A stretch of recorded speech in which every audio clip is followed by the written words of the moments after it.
दादा, आज अंतरावली सराटीमध्ये महत्त्वाची बैठक घेण्यात येत आहे. मराठा सेवक येत आहेत. काय नेमकी भूमिका असणार आहे बैठक? नाही बैठक नाही आहे. आम्ही चर्चेसाठी फक्त मराठवाड्यातले तालुका सेवक बोलवला आहे फक्त.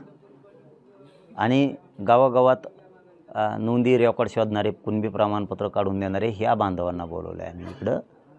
आणि प्रमुख जिल्ह्यात मराठवाड्यात काम करणारे त्यांना एक बोलवलं आहे. या 3 जणांनाच बोलवलं की चर्चा करायची. लोक गोंधळून राहू नयेत, लोकात संभ्रम राहू नये म्हणून लोकांनी अर्ज करणं खूप गरजेचं आहे. 58 लाख नोंदी निघाल्या, ते अर्ज करायचे. आता हैदराबाद गॅझेटियरचा JR निघाला आहे, ते अर्ज करायचे.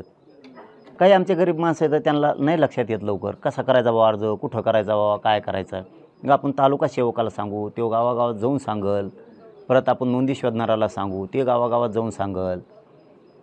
परत आपण आपले प्रमुख जिल्ह्यात काम करणार आहेत मराठवाड्यात, त्यांना सांगू. मग ते तालुकाभर जिल्हाभर सांगतील. म्हणून हे आम्हाला चर्चा करून हे पुढं न्यायचं आहे. आणखी याच्यासाठी 50-60 जण बोलवलेले आहेत आम्ही. यामध्ये कक्ष उभारणीसाठी सुद्धा कलेक्टरने लक्ष दिलं पाहिजे असंही काही जण बोलतात. हा, आज माहिती घेऊ ना आपण कुठं काय अडचणी आहेत, कशा आहेत. आणि जिथं कलेक्टरांना, तहसीलदार साहेबांना सांगून आपण सरकारला सांगून ते करून घ्यायला लावणार.